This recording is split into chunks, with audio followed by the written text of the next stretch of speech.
Greetings everybody and welcome to Gizmo Labs, where I show you all the tips and tricks you need to become a pro at grounded playgrounds. Have you ever wanted to play a game of Wheel of Chance? Or in this case, Wheel of Pain? Maybe you want to play a game of Wheel of Fortune. Well, this one unfortunately is a Wheel of Misfortune, because when I press this button, it's going to randomly pick one of these three creatures to spawn in, and then it's going to set it onto me. So let's go ahead and press this button, you'll see what happens. We're going to press it once, and you can see it's going to say that one, that one, that one. Where's it going to land? Oh, it looked like it landed on the spider, and as you can see, an Allweaver spawned in, and it's done some damage. Let's try it again. Let's see, where is it going to land this time? Is it going to land on the Allweaver again? Nope, this time it's going to go beyond. Where's it going to land? Oh, is it going to stop? Oh, there we go, and this time it went ahead and landed on a ladybug. Let's try it one more time and see if we can get another random result out of this thing. Where's it going to land this time? We're going to get a spider. Oh, it spawned another spider on me. Oh, I got to turn this off before I die. Okay, one more. Let's see, is it going to give me another spider here? No, it might not. Let's see about this time. Oh, this time it gave me a mosquito, and I'm going to have to go ahead. Oh, I'm going to die. Ah! So unfortunately, this Wheel of Pain has definitely been delivering the pain. Well, guys, if you've always wanted to know how to make something like this, it's a little bit like a randomizer with a bit more action going on, then this episode and this tutorial will teach you how to do just that. So, I hope you're ready for this Wheel of Fortune tutorial, guys. Without any further ado, let's get started.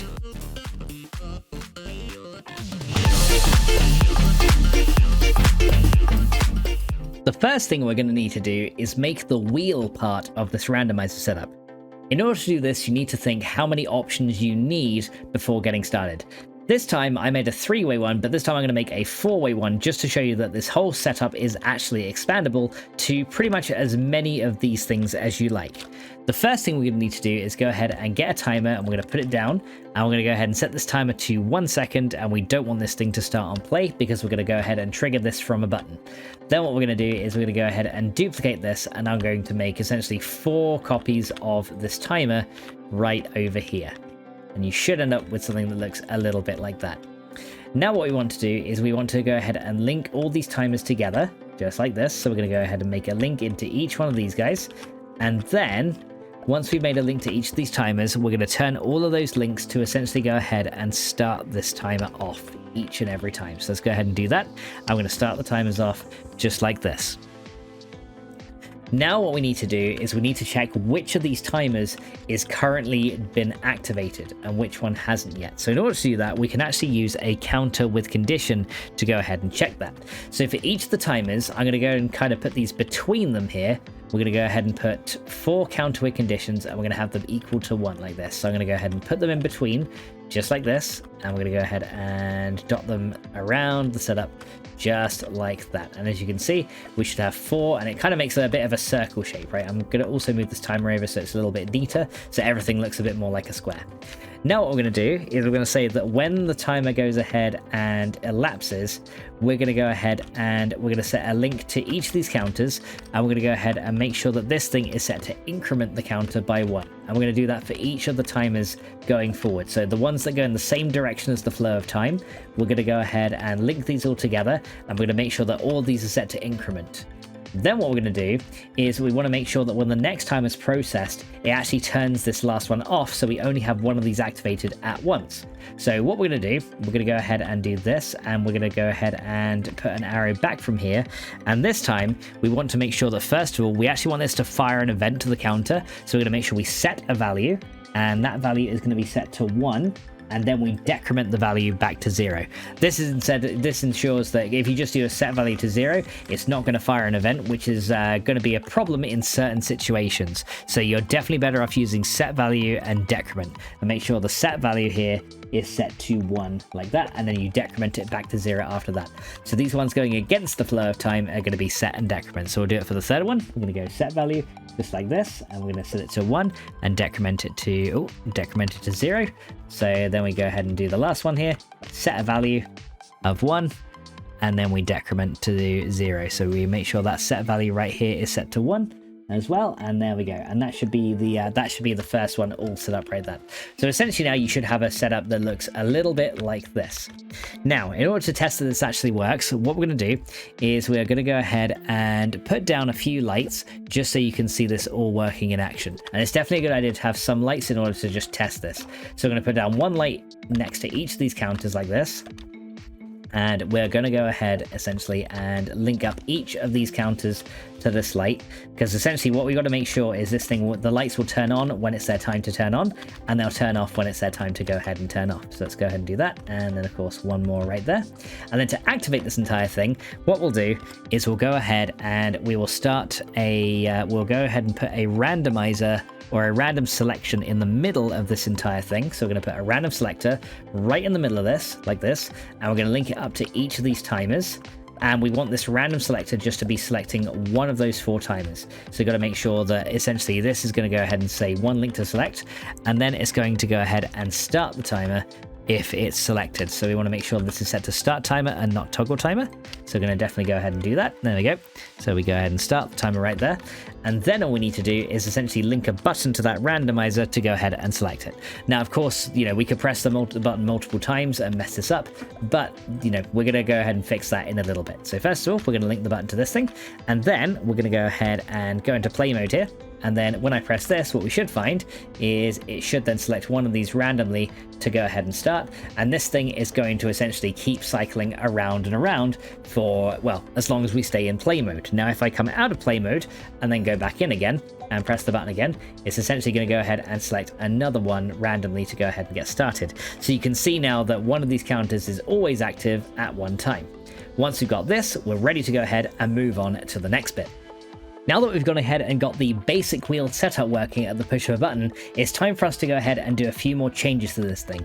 Essentially, what I want it to do now is to be able to receive multiple button presses without overriding itself and going wrong. So we're going to have to come up with a system in order to go ahead and do that. First of all, let's go ahead and get rid of this link from this button, and we're going to go ahead and move the button a little bit further away over here so that we can go ahead and create a link to it in a minute. So we're going to go ahead and put the button over here, and then we're going to go ahead and get ourselves a counter with condition. Now this thing is going to make sure essentially that we can't just spam press the button, because if we spam press the button, this machine is not going to work as we want it to. So we're going to go ahead and put the counter with condition right here, and I'm going to go ahead and link this thing right over to this one. So as soon as I press this button, this link is sent to increment the counter to 1, and then once it's done that, if we've got a value of equal to 1, it'll go ahead and then do something. The first thing I want to do is go ahead and set up a transmitter. So I'm going to go ahead and do that. Now in this I've got channel 1, but if you guys have already set up a transmitter on channel 1, you'll need to rename this to something else. So first of all, we're going to go ahead and do this, and then we're going to set the channel to channel 1 here, and when we got a equal to 1, we're going to go ahead and send the signal out to channel 1. Then what we're going to do is on this side of things, we're going to go ahead and set the a receiver on channel 1 over here to go ahead and interact with this randomizer right over here. So let's go ahead and do that. And once we get a receiver on channel 1, it's going to go ahead and then select a random result. So far, essentially all we've done is we just moved the button out into its own little separate area, and then we've done the transmitter and the receiver. So what we should find right now is if we do this, we'll only be able to press the button one time, right? So we'll press the button once, and as you can see, now this thing turns on. But if we go ahead and press the button multiple times, as you can see, nothing is really going to happen. So let's go ahead and come out of this, and we're going to go ahead and do some more stuff. So next up, what we're going to need to do is we need to make it essentially so that when we press this button, it's going to wait a random amount of time before stopping this entire wheel from running. So that's the next thing we're going to have to do. So what we can do with that is we can go ahead and we can make ourselves a random chance, a random selector one. Random chance would work in a different way, but this time we want to use the random selector one. So we're going to go ahead and put this next to our button here, and we're going to go ahead and again route the output of this thing into here. So then what this is going to do is we can make this select one of a few options. So let's go ahead and get some timers here, and I'm going to put one down for now, and we're going to make sure that this is turned off and it doesn't have any delay. And then I'm going to go ahead and route this to some kind of random amount of time that's not really divisible by the amount of stuff. Now the other thing is we've got to make sure as well that we do make sure that there are different numbers which are and aren't divisible by the number of stuff we have in our wheel. Otherwise we may end up always getting the same results and never getting others. So for example, I'm going to make one that has 7 seconds. We can make another one, and maybe we'll set this to 9 seconds. We do want this to be a whole number of seconds, and then maybe I'll have another one, and we can maybe set this to 5 seconds, and then we'll have another one maybe over this way, and we can have this one set to, maybe we can have this one set to yeah, about 8 seconds will be fine. There you go. So we've got 4 random things, and just for argument's sake, we'll go ahead and set out one for 10. There you go. So we'll go do one for 10 as well. There we go. So now I got a couple of random time values that we can choose. We're going to go ahead and then link our randomizer to this thing. There we go.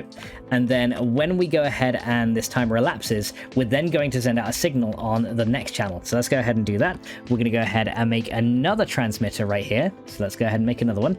And we're going to go ahead and put this right here. And then we're going to essentially go ahead and link all these timers to that transmitter. So we're going to go ahead and do this. And then all these timers are going to be linked into this guy right here.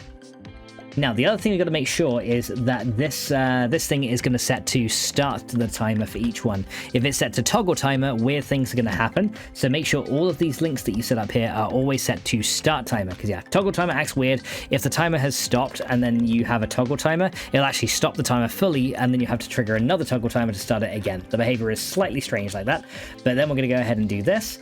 And then on channel 2, what we need to do is we need to set up a few receivers around here to go ahead and simply just stop all those timers, right? So we're going to go ahead and do this. And then next to each one of these timers here, I'm just going to go ahead, just to keep it a bit neater, we're going to go ahead and put a receiver next to each of these, and this is going to be set to channel 2, right? So we're going to set this to channel 2. There we go. So we're going to set that all to channel 2, and then we're going to go ahead and just duplicate this around our setup. So we're going to have one here. Again, we're going to have like one right here. We'll have a third one just over here, and then we'll have a fourth one just over here. So remember, the receivers can receive, a transmitter can send to multiple receivers, and then for each of these links, we're going to go ahead and make it stop each of these timers so that the entire circuit essentially stops, right? So we're going to stop the timer right there, we're going to stop the timer right there, and then we're going to do the same for these ones. So again, we're going to stop this timer right here. And last but not least, we're going to stop this timer right here. So as you can see, it's pretty self-contained and it's pretty neat, and everything is working fine so far.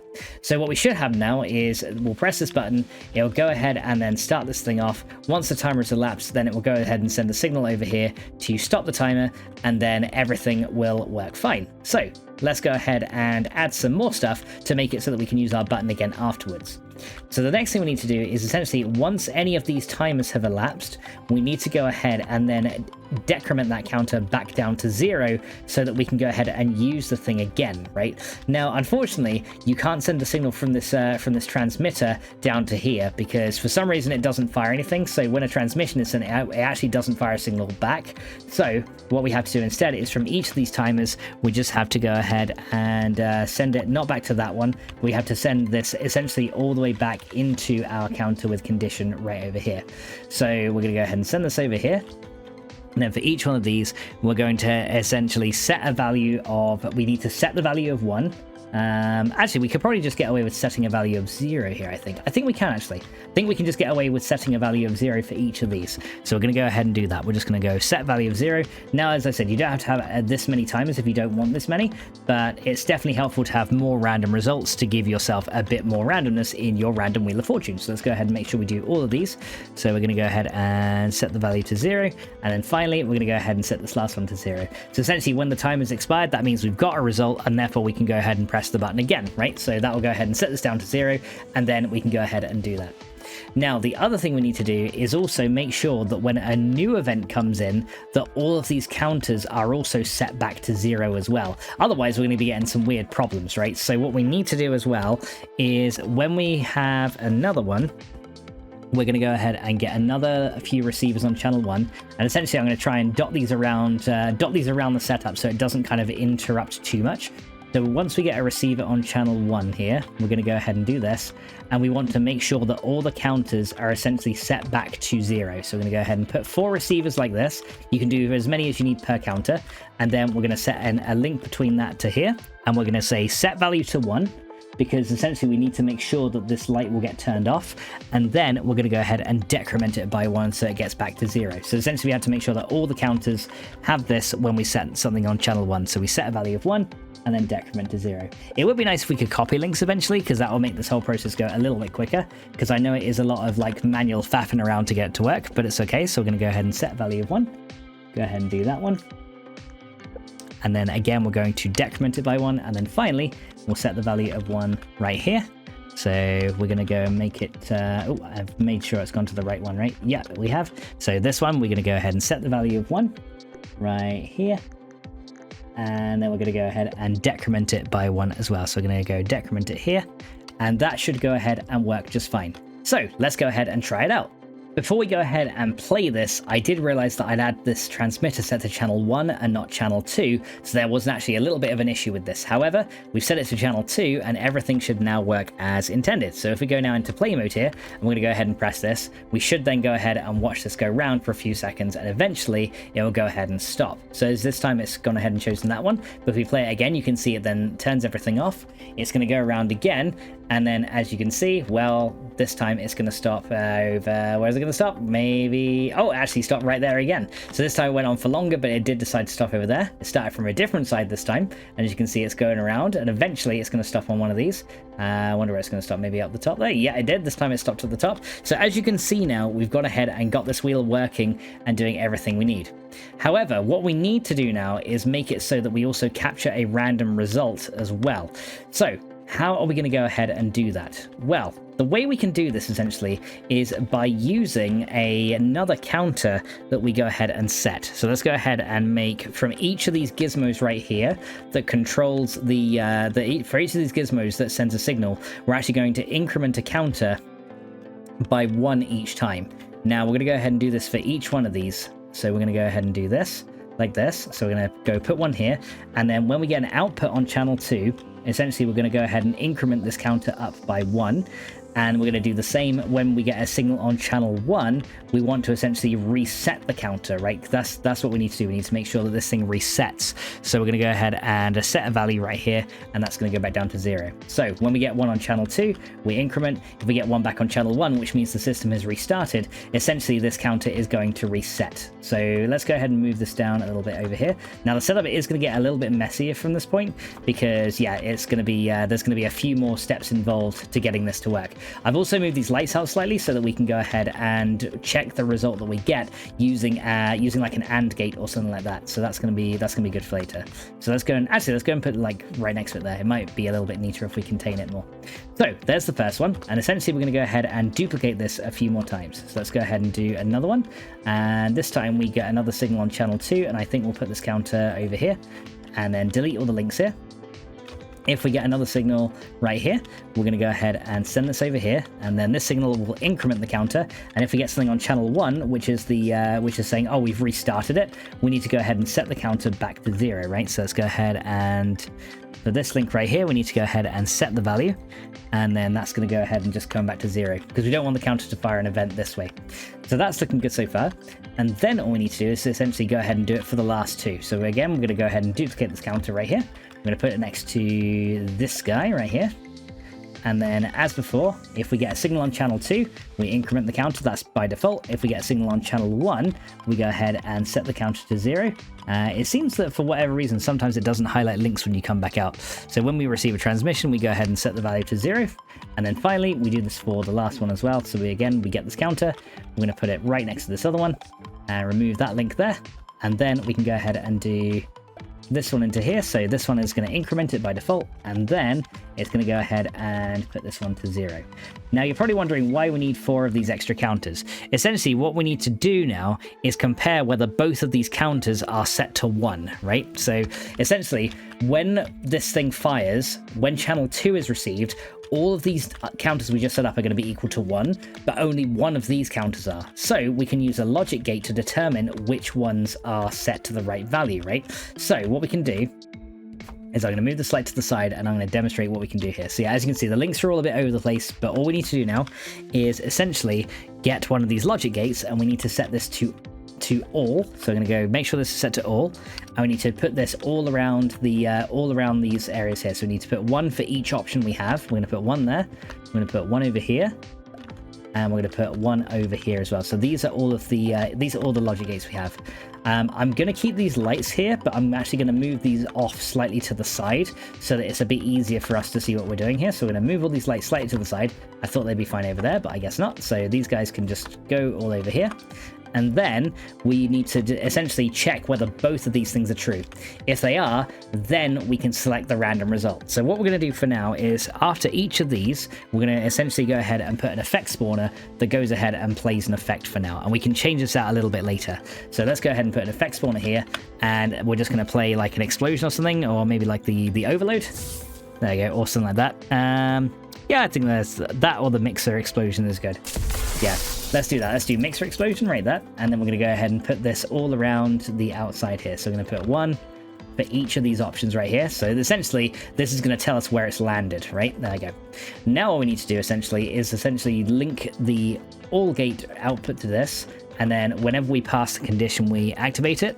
And then we need to take the signal from both of these counters and route it into here.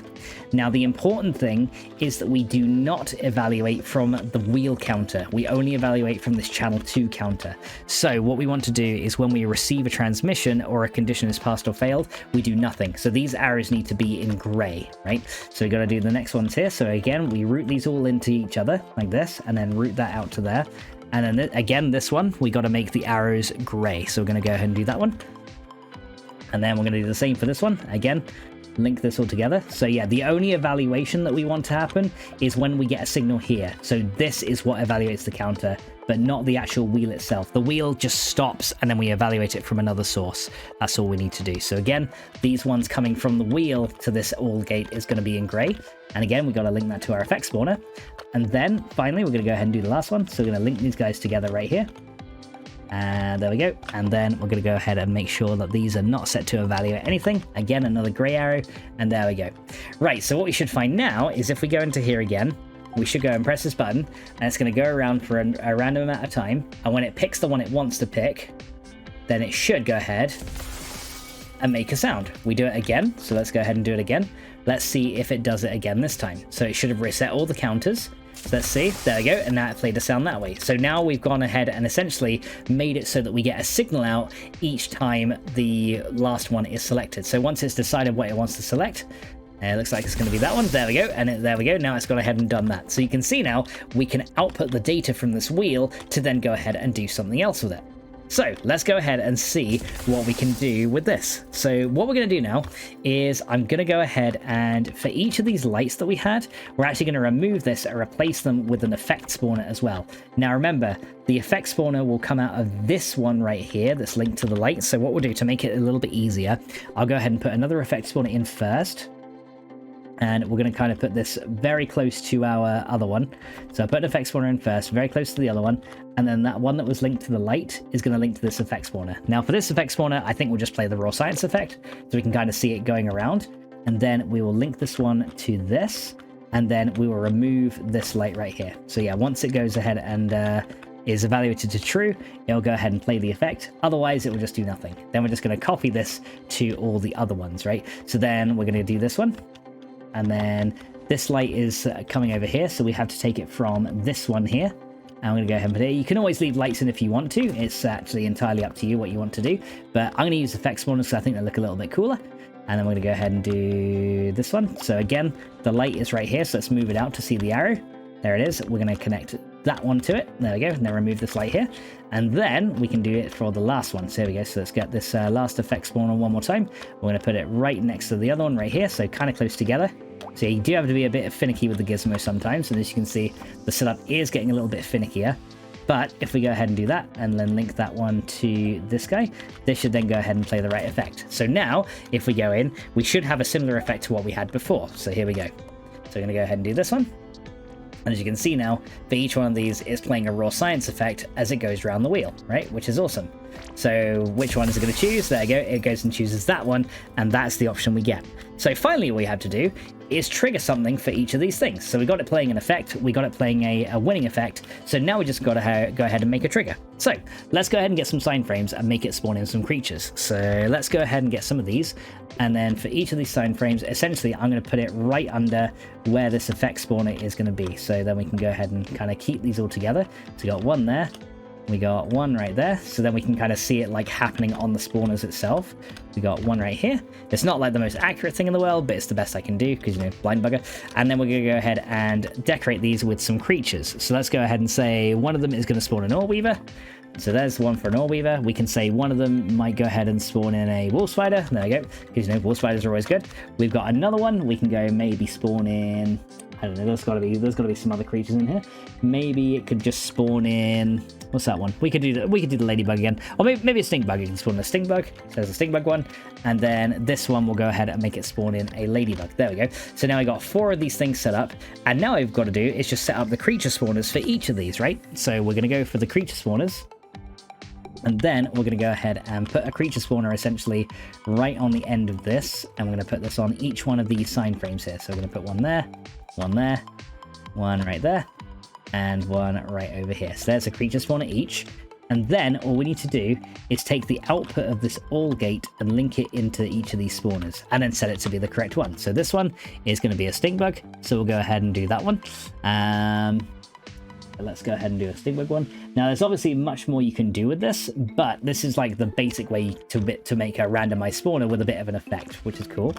This one is going to be a ladybug, so let's make it a ladybird. Why not? Make it a bit tougher. And again, we want to route the result of this ore gate out into this, and that'll spawn in a ladybird. This one is going to be an ore weaver, so let's go ahead and change it to one of those. So there is the ore weaver right there, and again, grab the ore gate and link it directly there. And then finally, we're going to go ahead and do the wolf spider one. So that's going to be this guy right here. And then we can go ahead and get the ore gate and link it to that, like that. Now, the other thing we probably want to do is when we get a signal on channel 1, it goes ahead and despawns the creature that had been spawned in. And again, we can just go ahead and do that by using a receiver next to each one and then just setting it to despawn creatures. So right here, I'm going to put a receiver on channel 1 next to each one of these. So just going to go ahead and do this.